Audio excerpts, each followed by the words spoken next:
Let me now properly welcome Serge Kharytonau, expert of the ISENS. ISENS is an international network for action-oriented network, a think tank focused on security and providing excellent weekly reporting regarding Belarus, Russia, the influence of Russian propaganda in the region of Central Europe. It's also one of our close partners. And Serge is connecting to us currently from the US.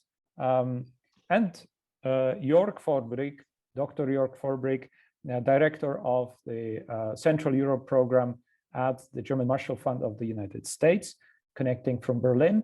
Joerg is overseeing programs on Central Europe, but very importantly, he has had and he has a lot of experience in supporting civil society and independent initiatives in Belarus for a number of years.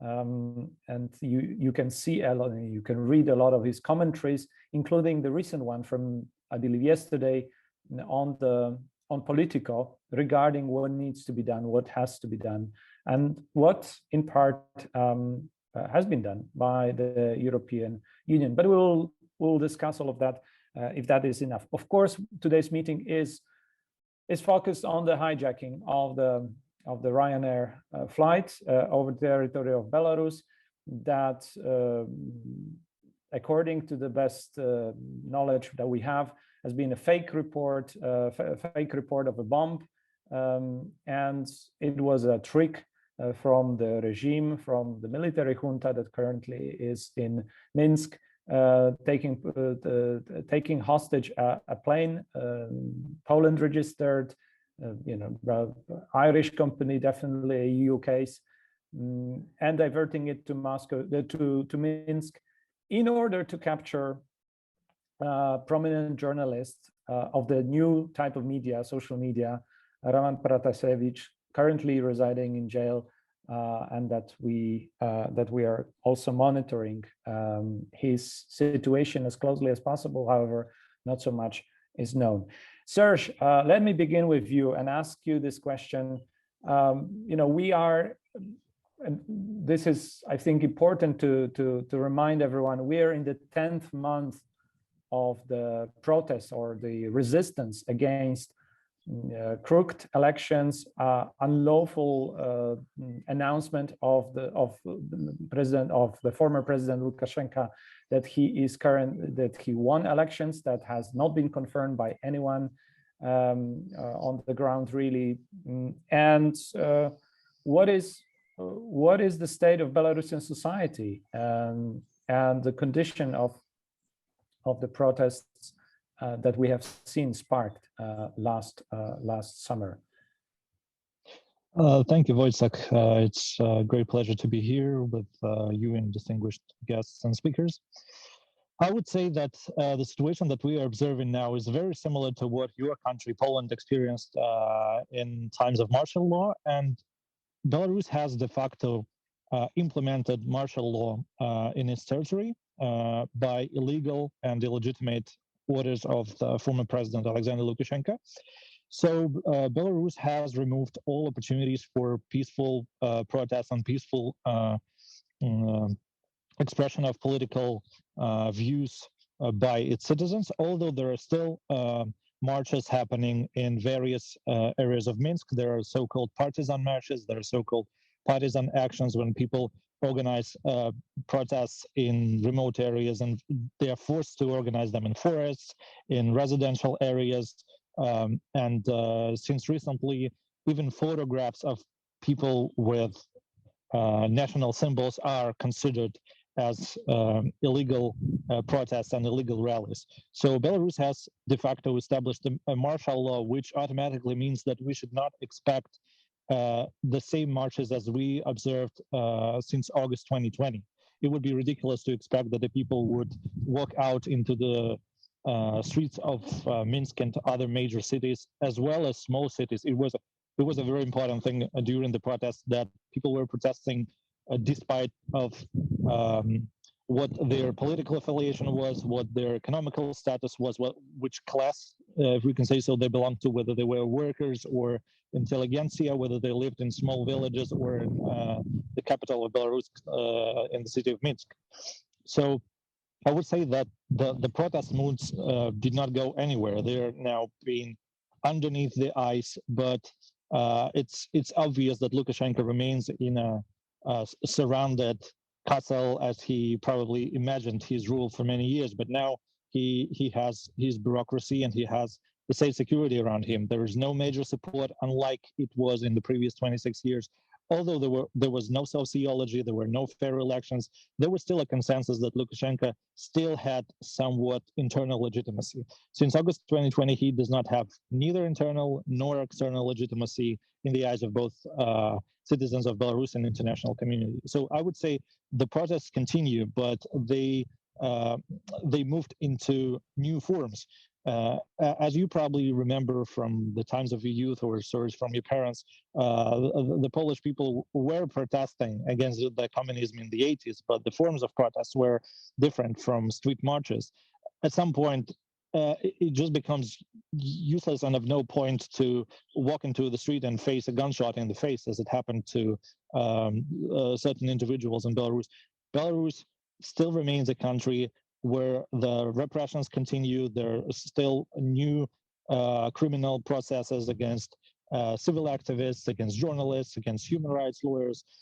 So just a few days before the hijacking of a plane in the skies over Belarus, the largest media website, Tutbai, was closed.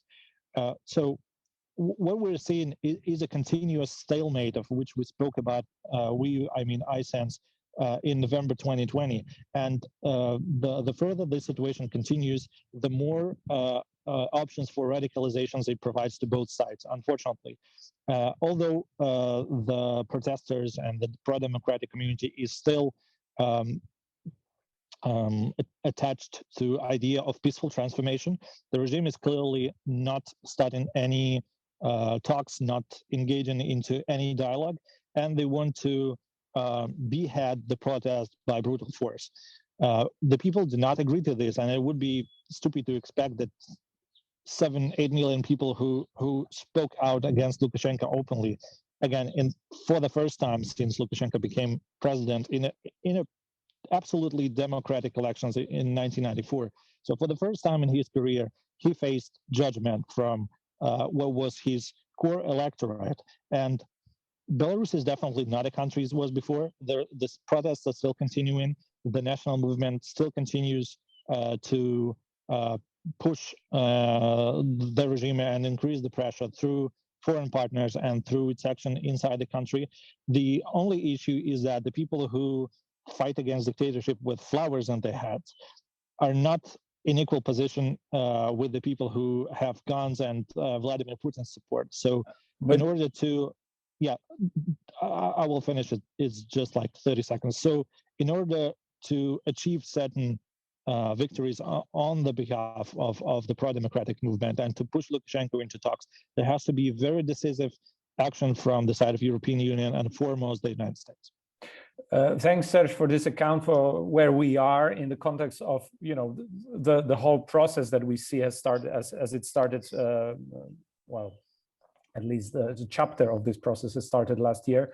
And what you mentioned at your last remarks regarding the tools of the society, or the civil society, I think this is worth here to point out to the media, because usually that's where the society can take a stance against the power. That's speaking truth to the power. And in the case of Belarus, that was a very peculiar case. I mean, media has been a battlefront, and that there is a battlefront over the content, and that moved also online. Now, Roman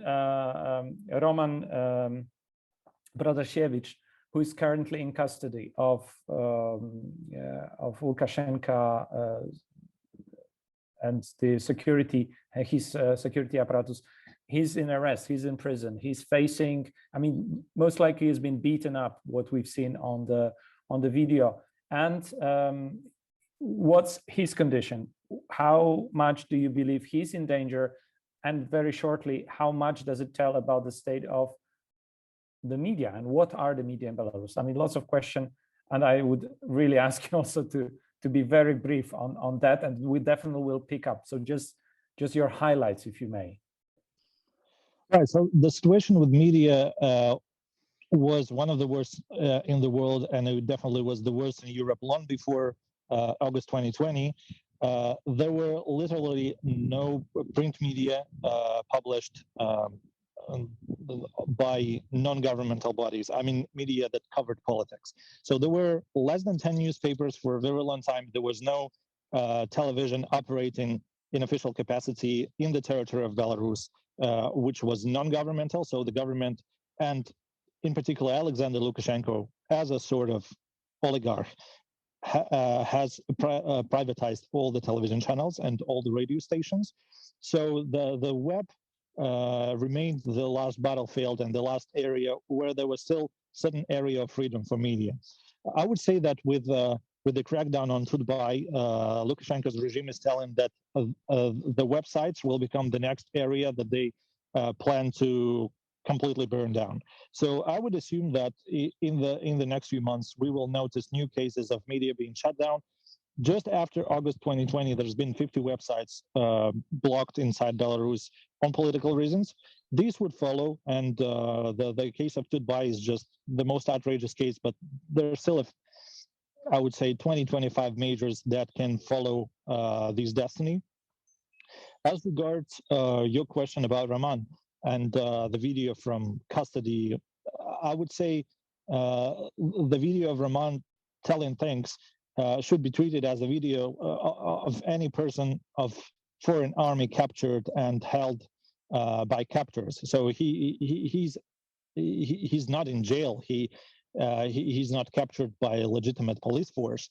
So he's someone who's captured as a hostage, and there's no space for heroism when you're a hostage. You would say anything to save your life. So I would treat his words with huge portion of criticism, and I would prefer to wait until he's in safe location and he can tell how the situation really was, as we've noticed with numerous people who were detained or taken hostage, whichever formulation you're using for detention in Belarus. These people completely changed their position after they were able to get to safe places, when they were able to escape from the country, or when they simply went out of the walls of detention center. The story turned upside down. So I would treat his words with a lot of criticism, and I would assume that he's in immediate danger.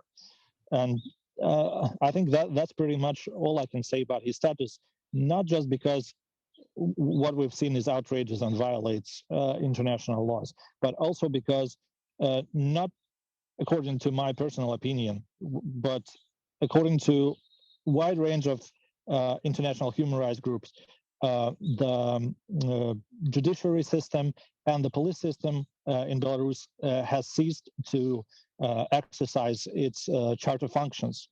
So if we could talk about certain extension of the rule of law that existed in Belarus before August 2020, now it's completely gone. So it, as some people rightly said, it's Somalia within Europe.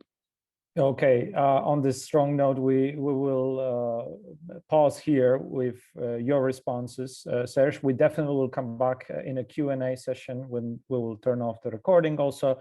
But when I see maybe some journalists will, so they might be asking you specific questions, feel free to note for them if this is on the record or off the record.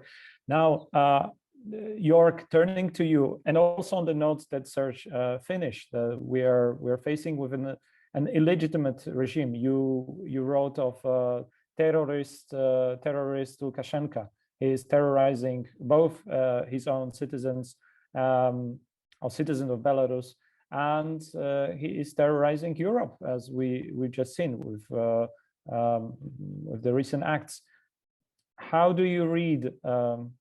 How do you read this situation? And I think we need clarity on wording, as I was puzzled how to give names, how to attribute names to certain elements that otherwise would be called, properly with authority of the legal system. But here we are a bit on uncharted territories. Joerg, help us out here. How do you see this situation, and also in the light of the response of the European Union?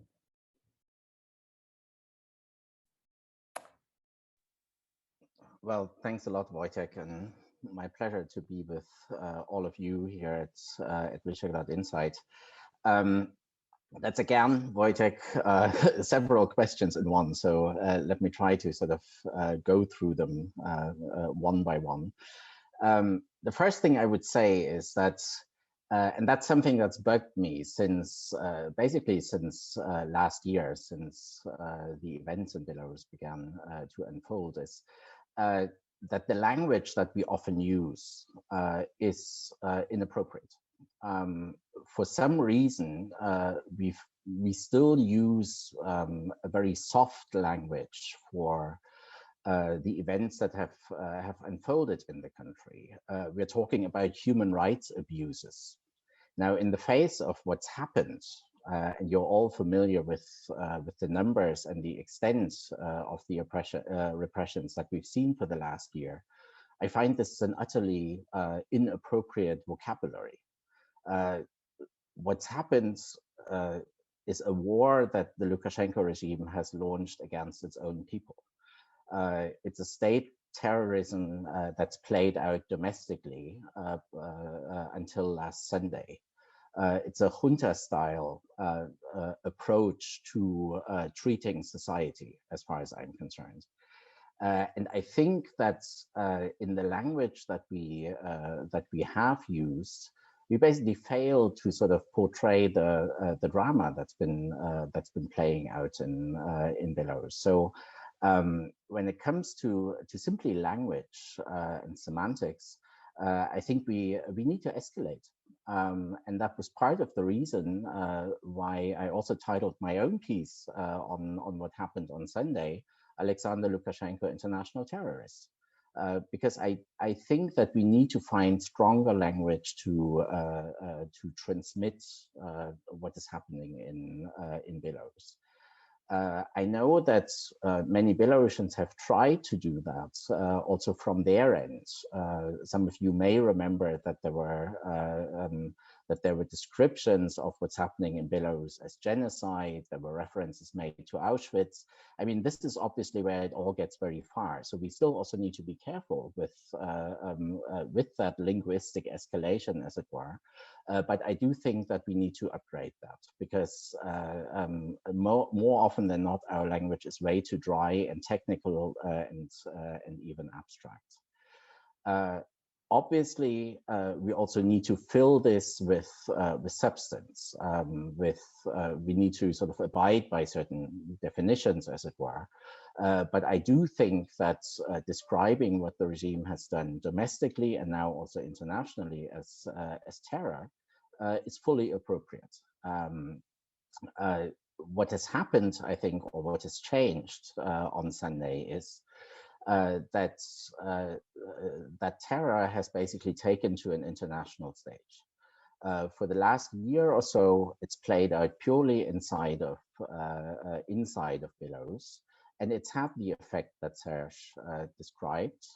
It basically pacified the situation in a brutal way, without doing away with the actual conflict that there is. I'm completely with Serge on the comparison also to Poland in the 1980s.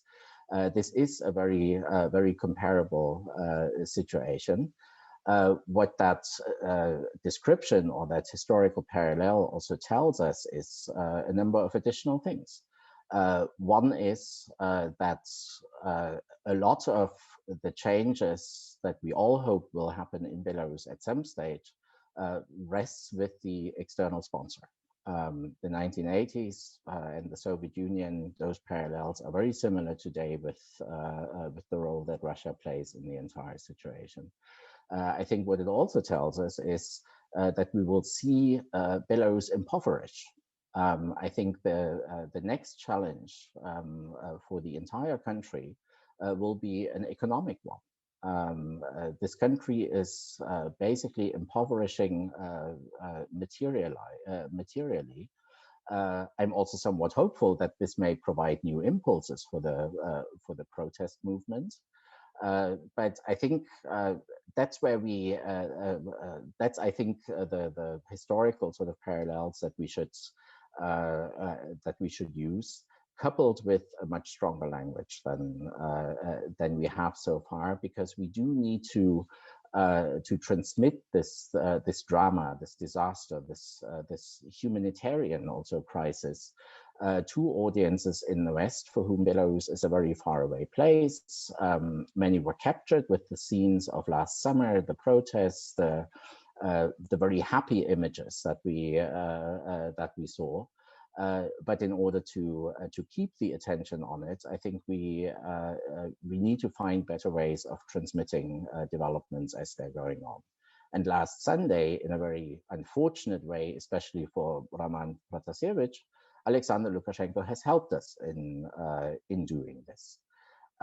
We can discuss what the reasons are for him to do that, but the effect is basically that this terror has now arrived at everybody's doorstep inside of the European Union, and I'm frankly very happy that the response that we saw from the EU yesterday at the European Council was as clear and as swift as it has been. Again, something we can discuss obviously in more detail. Thank you, Joerg. Also, a follow-up to this question. So there is not so much more to discuss on the response of the European Union at, to this immediate effect to this immediate act of state terrorism.